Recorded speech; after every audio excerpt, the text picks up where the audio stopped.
Alright everybody, today we are going to finish off this corn snake terrarium for my boy Alfredo.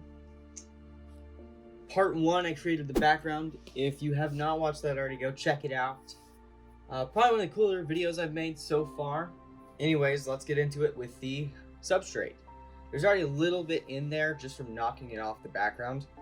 I scooped up most of it and put it in the bucket, and then I realized I was putting it in the bucket just to dump it back in, which didn't really make sense. And what we went ahead and did was some plantation soil. It's one of the drier ones. You want dry substrate for the background or else it won't stick. This dried yellowish sphagnum moss and a little bit of wood chips. So we have that in this bucket just from leftovers. However, I don't want my actual ground substrate to be that dry. So we're gonna add some Reptile soil. It comes kind of moist. So what we're gonna do is cut this one open.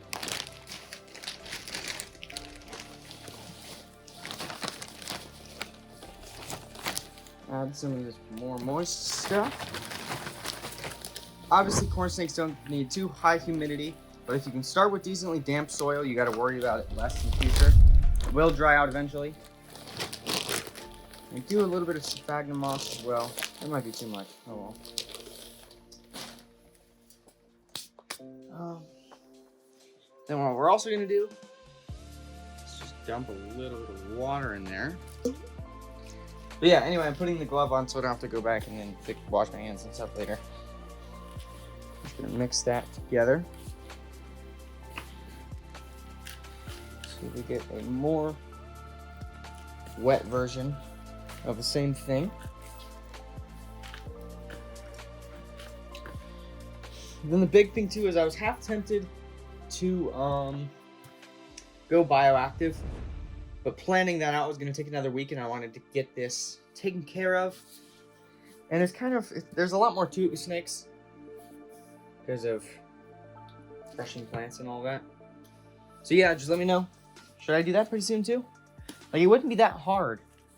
I already kind of have a bit of a bioactive substrate going. I could probably add some charcoal, the isopods itself, and plant a couple plants in there. Wouldn't even have to redo the terrarium again.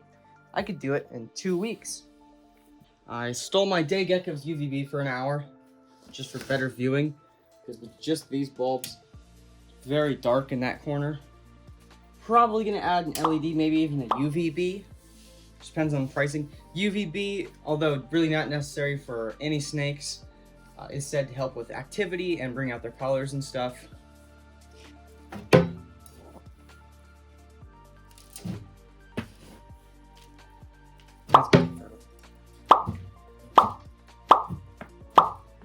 And then also one of the things I slightly did wrong is you don't have to do background as deep if you're gonna add substrate. You can probably leave the bottom inch or even 2 inches just empty, but I forgot about it.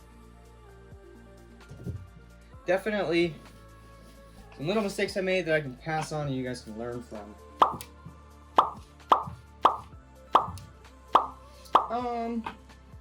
Is that enough?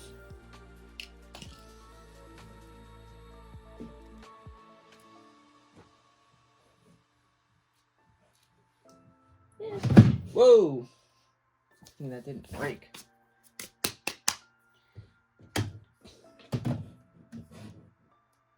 I think that looks pretty good. Water bowl is going to go right here. Probably even scoop some of that away.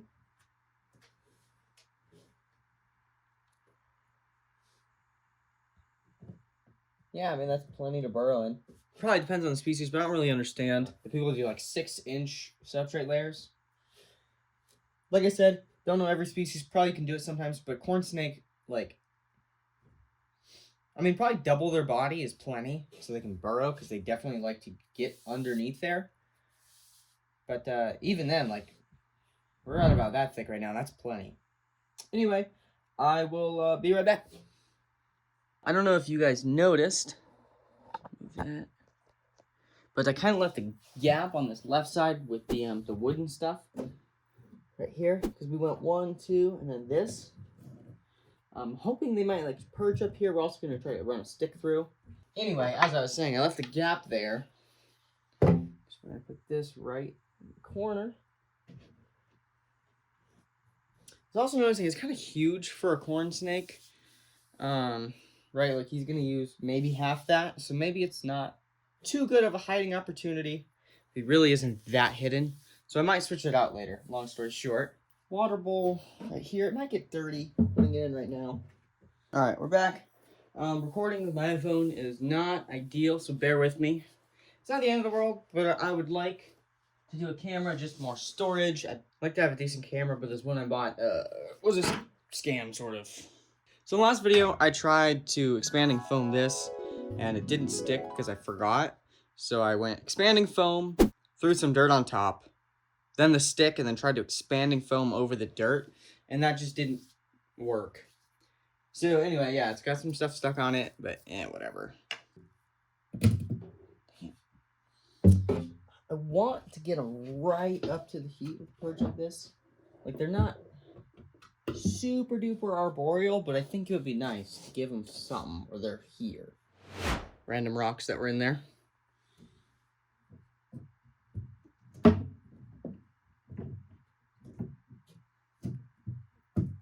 we can do that. Okay, that should be good enough. He won't fall off it, hurt himself. Well, he'll be fine falling off. I just don't want him to fall off and then that falls on top of him. Then we have another stick. The sticks came straight from my backyard, but I did buy the cork bark from my work just because the trees, the dead trees I had and everything didn't have big flat pieces. They just had sticks. Then I wanted to have this one going the opposite direction like this. So also just try not to break something while I'm at it. Perfect. Yeah, like that couldn't be more ideal. Sweet. And we'll just do that. Kind of bury this rock a little bit better too.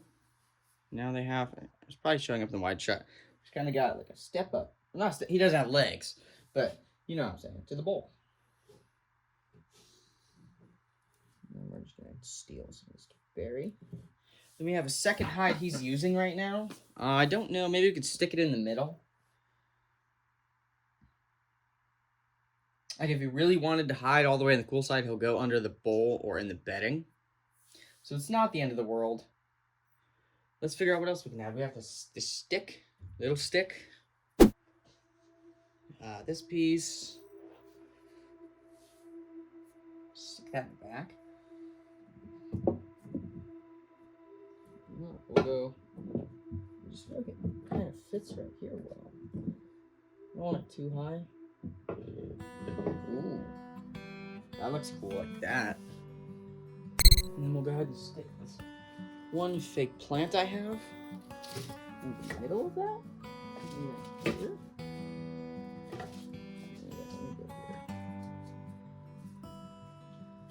I feel like it won't take too long for me to cave and put some life stuff in here. It's just like some people I've seen videos, they really don't have a problem with it and they put a bunch of plants in a bioactive corn snake terrarium. But I don't want to be buying new plants 4 times a year because they smashes them immediately. We'll see. Again, let me know what you guys think. If everybody that watches this video wants me to put live plants in here, I'll totally do it. I mean, this is like marginally just like 5 times better than anything I've built before. We have some random cork bark pieces. Stick this right here. Also have some moss I could add just to add a little bit of green just to make it pop. And then I think we'll put his other head right here. That water bowl is also definitely too big for a corn snake. Might be better for the ball python. Put the rock right here.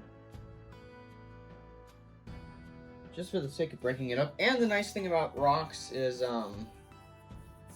it gives them something to shed on easily. Corn snakes are one of the easiest animals to have a good shed with though. Like 9 times out of 10 it'll be one big piece. Sorry guys, jumping forward a little bit. I added his old hide right there.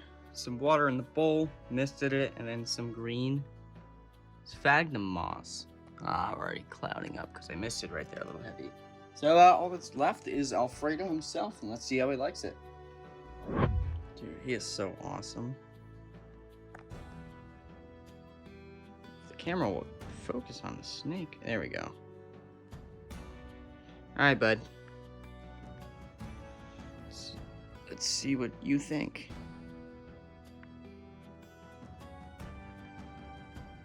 Again, thank you guys for watching. And stay tuned.